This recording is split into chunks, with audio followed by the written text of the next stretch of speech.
Trump ने दी BRICS देशों को धमकी। ट्रंप ने कहा कि हम टैरिफ बढ़ा देंगे और इससे शेयर बाजार में मचा हाहाकार। ट्रंप के दोस्त एलन मस्क क्या खिचड़ी पका रहे हैं, बड़ा इंपॉर्टेंट है हम सबके लिए जानना। क्या ट्रंप का शपथ लेना अमेरिका में क्या बहुत ही खराब साबित होने वाला है? क्या है ये ट्रेड वॉर, क्या है ये टैरिफ वॉर? ये टैरिफ का जो भूत है क्या बाजार को 2020 से ज्यादा गिरा देगा? क्या फिर से मार्केट क्रैश होने की तैयारियां कर रही हैं? अच्छा दोस्तों, मेरा नाम है विपुल कौशिक और मैं बिल्कुल भी डराता नहीं हूं। ये वीडियो हर उस इंसान के लिए है जो ये सोच रहा है कि ये हो क्या रहा है। एक दिन मार्केट धराशायी हो जाता है, अगले दिन मार्केट फिर से भागने लगता है। कहीं पे ट्रंप आते हैं, धमकियां देते हैं, कहीं पे कहा जाता है कि अमेरिका में जब चुनाव चल रहे थे मोदी जी नहीं गए तो उस चीज का खामियाजा हम लोगों को भुगतना पड़ेगा। कहीं पे कहा जा रहा है कि भैया मोदी और ट्रंप की ऐसी दोस्ती है जिसका सबसे ज्यादा फायदा हिंदुस्तान को होने वाला है। इस वीडियो में हर उस बात को खींच के रख देंगे जो आपके दिमाग में एक सवाल बन के रह गई है। इस वीडियो में हम बात करने की कोशिश करेंगे कि टैरिफ वॉर है क्या, ये हो क्या रहा है, ट्रंप ऐसी बातें क्यों कर रहे हैं, क्या ट्रंप बौखला गए हैं, क्या ये जो भी न्यूज हमारे सामने पेश की जा रही है ये रिटेल को इस बाजार से बाहर करने की है, क्या बाजार बहुत ही ज्यादा तेज होने वाला है, क्या ये बुल मार्केट की आखिरी लीग ऑफ बियरिश रैली है? आपको इन सब चीजों समझने के लिए इस वीडियो को बहुत जरूरी है कि पूरा देखें, अंत तक देखें, समझ में आए, पसंद आए, कंटेंट इंटरेस्टिंग लगे तो दोस्तों से शेयर करना मत भूलना। और इस वीडियो को बनाते हुए बहुत उम्मीदों के साथ वीडियो बना रहा हूं और एक छोटा सा डिस्क्लेमर पहले ही दे देता हूं कि किसी तरह की बाइंग सेलिंग एडवाइस नहीं है। जी हाँ, ये वीडियो लंबी होगी क्योंकि जब मैं वीडियो रिकॉर्ड करने खड़ा हुआ हूं बिना किसी स्क्रिप्ट के वीडियो रिकॉर्ड करता हूं। मेरी समझ से डेटा पॉइंट्स को रीड करके समझ के जो मुझे लगता है कि रेसिपी आपको देनी चाहिए वो देने की कोशिश करता हूं। बट किसी तरह की मैं टेलीप्रॉम्प्टिंग का इस्तेमाल नहीं करता कि मैं कोई स्क्रिप्ट पढ़ने बैठ जाऊं और मुझे पता हो कि स्क्रिप्ट 15 मिनट में खत्म हो जाएगी। ये वीडियो हो सकता है 15 मिनट की हो सकता है आधे घंटे की, हो सकता है 1 घंटे की हो, मुझे नहीं पता मेरे ब्रेक कब लगने वाले हैं। तो मेरी कोशिश रहेगी कि इस वीडियो में इस टैरिफ वॉर, इस ट्रंप के नाम के भूत को आपके सामने रखा जाए और आपको ये समझाया जाए कि आप जिस देश के वासी हैं उस देश की तरफ दुनिया की निगाहें हैं, क्यों हैं। इस वीडियो को बहुत ही डिटेल में समझना है, सब चीजें डिस्कस करेंगे। सबसे पहले समझते हैं टैरिफ होता क्या है। काफी लोगों को टैरिफ नहीं पता हो। देखिए, जब हम इंपोर्ट एक्सपोर्ट की बातें करते हैं तो ये टैरिफ नाम का वर्ड सामने आता है। इसको आप देसी भाषा में लगान समझ लीजिए, कर वसूली समझ लीजिए, एक किस्म का खर्चा समझ लीजिए जो इंपोर्ट और एक्सपोर्ट के वक्त ही इंपोज किया जाता है। टैरिफ है क्या बेसिकली? देखिए, हम भारत में हमेशा हर चीज बनाते नहीं है, जो चीज हम नहीं बनाते हमें उसको इंपोर्ट भी करना पड़ता है। इंपोर्ट करने के लिए हम चाइना भी जाते हैं, जापान भी जाते हैं, यूएसए भी जाते हैं। ऐसे ही जो चीजें दूसरी कंट्रीज नहीं बनाती उन लोगों को दूसरी कंट्री से इंपोर्ट करना पड़ता है, तो वहां पे हम एक्सपोर्टर भी बन जाते हैं। अब समझने वाली बात है कि दुनिया को यही नहीं मालूम कि दुनिया का सबसे बड़ा इंपोर्टर कौन है। दुनिया का सबसे बड़ा इंपोर्टर है यूनाइटेड स्टेट्स ऑफ अमेरिका। झटका लगा, काफी लोगों को शायद नहीं पता था। यही इकोनॉमिक्स है, आपको समझना चाहिए। अमेरिका ही हमारे देश में सबसे बड़ा शेयर बाजार में निवेशक भी है। 70 लाख करोड़ से ज्यादा का निवेश अमेरिका ने हमारे देश में कर रखा है, आपको ये पता होना चाहिए। सबसे बड़ा विश्व में अमेरिका इंपोर्टर है, सबसे बड़ा विश्व में एक्सपोर्टर चाइना है।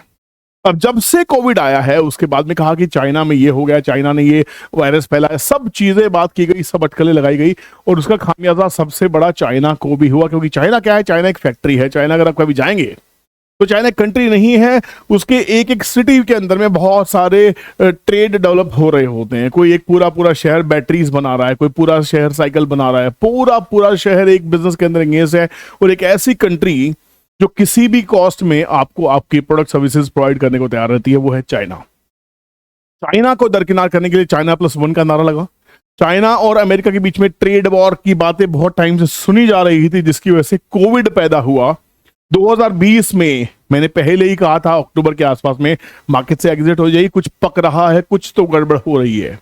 2020 में कोविड का जन्म हुआ, लोगों के सामने वो दुनिया में हाहाकार मची और वहां पे जितनी भी बैलेंस शीट्स खराब थी, जितनी भी बुक्स खराब थी, उन सबको बुक्स को ठीक करने का एक मॉनिटरियम पीरियड लोगों को मिला। लोगों को नहीं, देशों को मिला, जहां पे दोबारा से यू टर्न लेके उन्होंने जीरो से स्टार्ट करने की कोशिश की, दोबारा से ट्रैक और बिजनेस पटरी पे आता हुआ दिखाई दिया, दुनिया भर की बैलेंस शीट्स को सही कर दिया गया। अब समझने वाली बात है, अब ये टैरिफ वॉर कहां से आ गया? हम तो कहते हैं भैया मोदी जी और ट्रंप की तो बहुत अच्छी दोस्ती है। दिल्ली के पास एनसीआर में गुड़गांव में आते तो ट्रंप टावर करके बिल्डिंग्स है, जहां पे ट्रंप की ही रियल एस्टेट कंपनी यहां पे कंस्ट्रक्शन करती है, बहुत महंगे फ्लैट्स बिकते हैं। तो ट्रंप ऐसा क्यों करना चाह रहे हैं? जब वो एक बिजनेसमैन है तो क्या बिजनेस की भाषा को नहीं समझते? मोदी जी एक बिजनेसमैन है, ट्रंप एक बिजनेसमैन, दोनों के बीच में टकराव है कैसा? जयशंकर को अमेरिका में शपथ ग्रहण में क्या बुलाया कि विदेशी ताकतों ने और शायद विदेशी हमारी जो पॉलिटिकल पार्टीज हैं उन्होंने मखौल बनाना शुरू किया। लोग कह रहे हैं कि भैया यहाँ मोदी और ट्रंप के बीच में दुश्मनी हो चुकी है, जिसकी वजह से यहाँ पे बाजार गिरना तय है। एलोन मस्क एक ऐसे बिजनेसमैन है जो भारत में एंट्री करना चाहते हैं, अपनी टेस्ला लेके आना चाहते हैं, अपना स्पेस लेके आना चाहते हैं, स्पेस की टेक्नोलॉजी लेके आना चाहते हैं, पूरा इंटरनेट अपना लेके आना चाहते हैं। यहाँ पे सबसे बड़ा गेम क्या है कि भारत सरकार ने उसको रोक के रखा हुआ है। क्यों रोक के रखा हुआ है? क्या आपको लगता है कि कोई भी देश एक थर्ड पावर को यहाँ पे बुला लेगा और आपके जो एग्जिस्टिंग बिजनेसेस है उनको बर्बाद कर देगा? क्या जियो, एयरटेल, वोडाफोन के लिए खतरा नहीं है कि वहां पे स्पेसएक्स को एकदम से मंजूरी दे दी जाए कि कल के कल आइए और यहाँ पे धमाल कीजिए? जी नहीं, ऐसा नहीं होता है। और यही मोदी जी कर रहे हैं। और यहाँ पे महिंद्रा ने बाजी मारते हुए एक ऐसी 2 गाड़ियां लॉन्च की हैं, आपको पता ही होगा, 669, जो शायद टेस्ला के एक नक्शे कदम पे चलती हुई दिखाई दे रही है। बहुत ही स्मार्ट कार्स इवोल्व की है, बहुत ही कमाल की गाड़ियां हम लोग निकाल रहे हैं। तो टेस्ला को आने से पहले कहा जा रहा है कि भैया अगर आपको यहाँ पे आना है, एलन मस्क को कहा जा रहा है अगर आपको यहाँ पे आना है तो आपको हमारे लोकल बिजनेस हाउसेज से कम्पीट करना पड़ेगा, जो दुनिया के सबसे बड़े बिजनेस हाउसेज बनने वाले हैं। अडानी के ऊपर जो अमेरिका और जॉर्ज सोरोस की जो ग्रुप है वहां से जो टिप्पणियां की गई, जो तीखी टिप्पणियां की गई, जो वॉर किया गया, जिसके अगेंस्ट उनके शेयर्स गिरे, उसके बावजूद दोबारा से वो संभलते हुए नजर आए। और यही विदेशी ताकतों को समझाने का एक तरीका था कि जैसे ही ट्रंप ने शपथ ली, हिंडनबर्ग को अपनी दुकान बंद करनी पड़ गई। आप सोच के देखिए हम किस देश में हैं। अब टैरिफ वॉर है क्या? टैरिफ वॉर में देखिए अमेरिका कहता है मेक अमेरिका ग्रेट अगेन। ये है ट्रंप का नारा। मेक अमेरिका ग्रेट अगेन का मतलब क्या है कि क्या अमेरिका पहले ग्रेट था, अब नहीं रहा, उसको दोबारा ग्रेट करना है? तो अगर अब नहीं रहा तो उसको वापस से ग्रेट करने के लिए भैया उनको नाखो चने चबाने पड़ेंगे, बहुत मेहनत करनी पड़ेगी, मैं आपको बता देता हूं। और भारत का जो वर्चस्व है, जो जिस तरीके से बढ़ रहा है, 56 इंच के सीने की तरफ बढ़ता जा रहा है, यहां पे साफ साफ देख सकते हैं कि विदेशी ताकतें हमारी तरफ आ रही है। रशिया बहुत जबरदस्त तरीके से इन्वेस्टमेंट यहां पे कर रहा है, मिडिल ईस्ट हमारे साथ खड़ा है। और कहीं ना कहीं अगर आप देखते हैं जो सी रूट है, उसके ऊपर मैंने कल ही वीडियो बनाई थी जिसमें मैंने कहा था कि यहाँ पे जो सी रूट्स हैं, जो ड्राई डॉक्स हैं, वो इंडिया के यूज होंगे अपने शिप्स को रिपेयर और डिस्ट्रक्ट करने के लिए। नए ग्रीन शिप्स बनाए जाएंगे, ग्रीन स्टील का यूज किया जाएगा और बहुत बड़ा गेम चेंज होने वाला है, जिसमें स्वैन एनर्जी को मैंने कंसिडर किया था, जिसे बहुत सारी वीडियोस पहले बना चुका हूं। एक बार नजर डालते हैं, आपको समझ में आना चाहिए कि डोनाल्ड ट्रंप कर क्या रहे। 11 देशों को दी धमकी, क्या कहा, जिससे मलची खलबली। ब्रिक्स के देशों ने कहा, ब्रिक्स के देशों में कहा कि भैया मैं तो सबके ऊपर जाके ना टैरिफ थोप दूंगा, टैरिफ थोप दूंगा। इसका मतलब समझिए क्या है, मतलब यह है कि अमेरिका सबसे बड़ा इंपोर्टर है, वो बहुत सारे देशों से इंपोर्ट करता है। भारत का नाम उस टॉप 10 में भी नहीं आता, ध्यान रखिएगा। उन्होंने मैक्सिको की बात की, उन्होंने कनाडा की बात की, और कनाडा का तो एक नक्शा बना डाला कि कनाडा को उन्होंने अमेरिका का पार्ट बना के दिखाया और कहा कि भैया इसको तो मैं खत्म कर दूंगा, खा जाऊंगा। बिल्कुल वैसा ही था कि अगर मान लीजिए कल इंडिया कि मोदी जी एक नया नक्शा जारी कर दें जिसमें पाकिस्तान, बांग्लादेश और आसपास के बहुत सारे मुल्कों को अपने अंदर दिखा दें, पूरी नक्शा छाप दें कि भैया ये सारे मुल्क मेरे हुए, आपको क्या लगता है खलबली नहीं मचेगी? यही खलबली मच रही थी। कनाडा को इतनी बड़ी धमकी दे क्यों रहा है अमेरिका? मैक्सिको को इतनी बड़ी धमकी दे क्यों रहा है? और क्या इंडिया को डायरेक्ट धमकी मिली भी है या इस शेयर बाजार के पेट में ऐसे ही दर्द हो गया है? समझना पड़ेगा। वीडियो को पूरा देखा, मजा आ रहा है तो प्लीज अभी एक कमेंट ठोक दीजिए, लाइक कर दीजिए, बाद में भूल जाने वाले हैं क्योंकि जो डेटा हम शेयर करने वाले हैं वो शायद काफी लोगों को नहीं पता होगा। सबसे पहले देखने की कोशिश करते हैं कि ऐसी list of goods and services जो हम एक्सपोर्ट करते हैं अमेरिका में। 2024 तक का डेटा 2025 में रिपीट होने वाला है। देखिए, India exports many goods and services to United States including engineering goods, electronics, gems, pharmaceuticals, textiles, machinery and agriculture products. अब अमेरिका क्या बनाता है? अमेरिका एक कैपिटलिस्ट कंट्री है। अमेरिका कहता है हम मिसाइल बना के देंगे आपको, अमेरिका कहता है हम हार्ले डेविडसन बना के देंगे, अमेरिका कहता है हम टेस्ला बना के देंगे, हम ये बना के देंगे, स्पेस एक्स देंगे आपको। पर अमेरिका को जब छोटी चीजें बनानी होती है, अमेरिका अपने देश में वो कचरा फैलाना नहीं चाहता, तो इसलिए वो चाइना के पास चला जाता है, मैक्सिको के पास चला जाता है, कनाडा के पास चला जाता है और घूम फिर के वो इंडिया के पास भी आ जाता है। और इंडिया जैसी बहुत सारी ऐसी कंट्रीज हैं जिसके वो इंपोर्ट करता है, मतलब वो छोटी चीजों पे, दूसरी कंट्रीज पे इंपोर्ट पे ही निर्भर है। वो कहता है भैया आप हमारे प्रोडक्ट्स के ऊपर, फॉर एग्जांपल एप्पल मान लीजिए 50,000 का अमेरिका में बिकता है, फॉर एग्जांपल, मुझे नहीं पता वहां कितने का बिकता है, बट मान लीजिए 50,000 रुपए का एप्पल अमेरिका में बिकता है, एप्पल का फोन की बात कर रहा हूं मैं। अब वही एप्पल 100% इंपोर्ट ड्यूटी लगने के बाद, मान लीजिए टैरिफ लगने के बाद में यहां पे इंडिया में 1 लाख रुपए का बिकता है। अब अगर टैरिफ बढ़ा दिया जाए, अगर अमेरिका टैरिफ को बढ़ा के और 100% 200% कर देता है, तो वही 50,000 वाला फोन कहीं ना कहीं 1.5-2 लाख का बिकेगा, सोचिए जो भी टैरिफ बढ़ जाए मान लीजिए, तो क्या उसकी सेल्स पे असर नहीं पड़ेगा? अब इंडिया क्या कहती है? इंडिया कहती है भैया हम तो अमेरिकन प्रोडक्ट्स के ऊपर ड्यूटी अच्छी खासी लेंगे, टैरिफ लगाएंगे, तब भी माल बिक रहा है, क्योंकि इंडिया एक कंजम्पशन कंट्री है।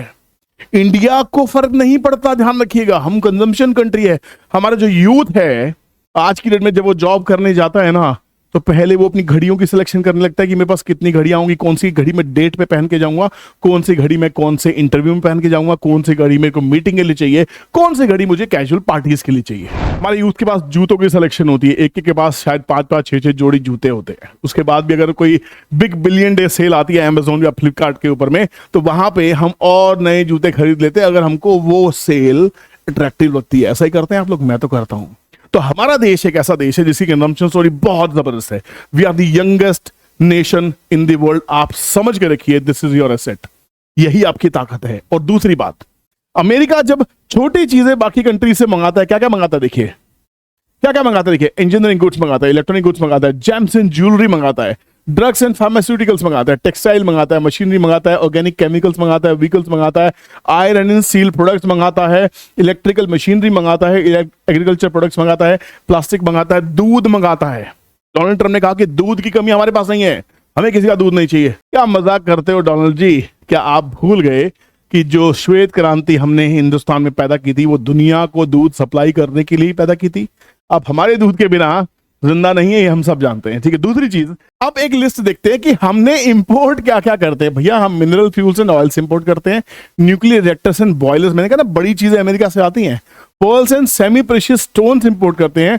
Other goods and services that India imports include crude oil, gold, electronics, machinery, organic chemicals, plastic, iron and steel and automobile components.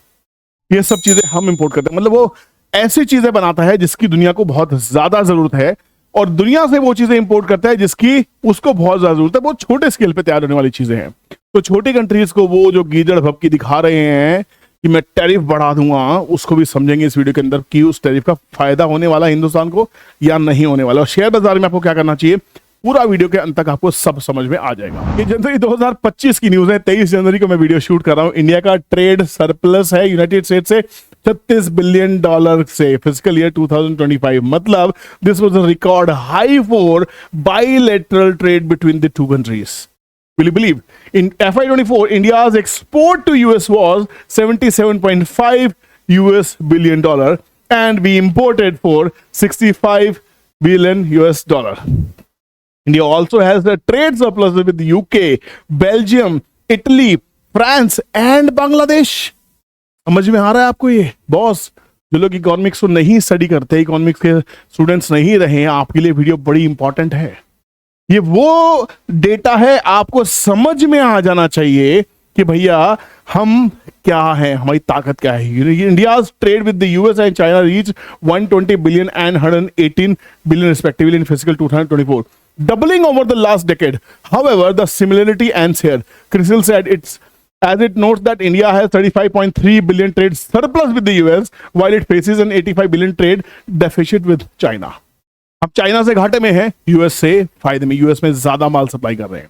और अगर अमेरिका चाइना को आंखें दिखा रहा है, चाइना +1 की बातें हो रही हैं, तो ये दिन दूर नहीं कि ये जो ट्रेड डेफिसिट विद चाइना है, ये भी बहुत ही जल्दी घटता हुआ आपको नजर आएगा। आपको ये पता होना चाहिए कि ऐसी कौन सी कंट्रीज है जहां से अमेरिका इंपोर्ट करता है, बिजनेस करता है। देखिए लिस्ट ऑफ टॉप 10 कंट्रीज, जिसमें से China the largest source of imports for the US. कब से आंखें दिखा रहा है। न्यूज मीडिया में कितनी बकवास चलती रहती है कि हम ये ट्रेड वॉर कर देंगे, हम ये कर देंगे, वो कर देंगे। चाइना को आंखें दिखाने का मतलब है किसी और जगह आप टारगेट सेट कर रहे हैं, किसी और को बढ़ावा दे रहे हैं, और शायद वो कंट्री इंडिया हो सकती है। ध्यान रखिएगा, जब एप्पल के फोन जो है वो मेड इन इंडिया चल रहे हैं, आपको पता होना चाहिए। Canada a major trading partner in source of imports for the US. Second, Mexico. इन्हीं 3 को धमकी दी है ना, China, Canada, Mexico, Japan, Germany, South Korea, Vietnam, United Kingdom, Ireland, France. India कहां है? तो इंडिया के इन्वेस्टर्स की पेट में दर्द हो क्यों रही है? दहशत किस बात की है आप लोगों को? टेंशन किस बात की है? समझ नहीं आ रहा मुझे। भैया अगर मान लीजिए, एक बात समझ लेते हैं कि वो कहते हैं भैया चाइना, कनाडा, मेक्सिको को सबके टैरिफ बढ़ा दूंगा, इंडिया के भी टैरिफ बढ़ जाएंगे। अब कहानी क्या होगी? भैया टैरिफ बढ़ने से हमारा माल वहां कम बिकेगा ना।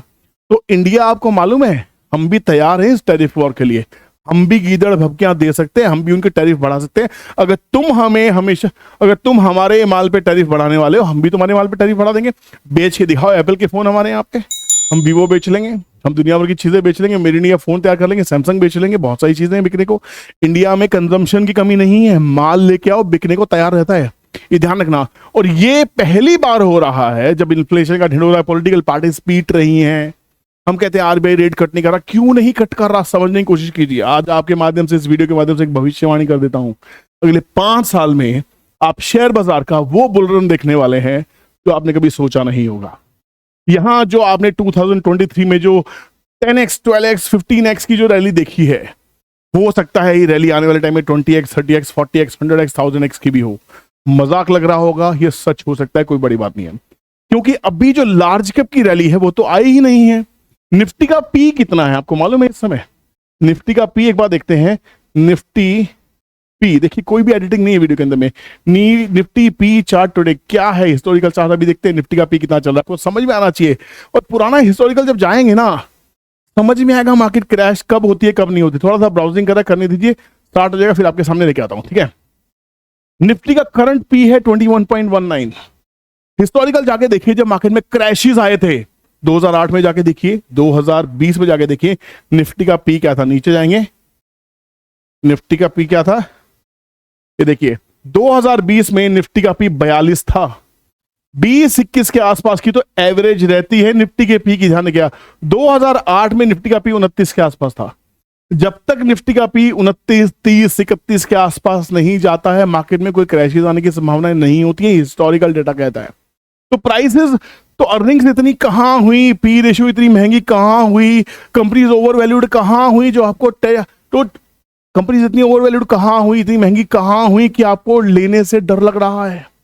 आपको न्यूज मीडिया क्या कर रहा है, आपको ब्रेन वॉश कर रहा है। न्यूज मीडिया आपको समझाने की कोशिश कर रहा है कि भैया यहां पे खतरा आने वाला है। अरे भैया, इस बाजार ने यूक्रेन की लड़ाई देख ली, इसने क्या नहीं देख लिया। हम लोगों ने पाकिस्तान पे अटैक देख लिया, हम लोगों ने यूक्रेन की लड़ाई देख ली, हम लोगों ने भैया इतने सारी गल्फ कंट्रीज में जो अमेरिका लड़ाई करती रहती है वो सब देख लिया। बहुत नॉनसेंस हमने देख ली, हमने कोविड देख लिया, सब कुछ देख लिया। अब ये होने के बाद में क्या बाकी रहता है? इस कारण तो ये कि बहुत बड़ा पेड़ गिरना चाहिए मार्केट को क्रैश करने के लिए। भैया आपको बोल देता हूं, मार्केट की जो साइकिल है कम से कम 8 साल की साइकिल होती है, ये ध्यान रखिएगा। 2000 के बाद 2008 में क्रैश आया था, 2008 के बाद 2012 में क्रैश आया था। 8 साल से कम की साइकिल नहीं थी।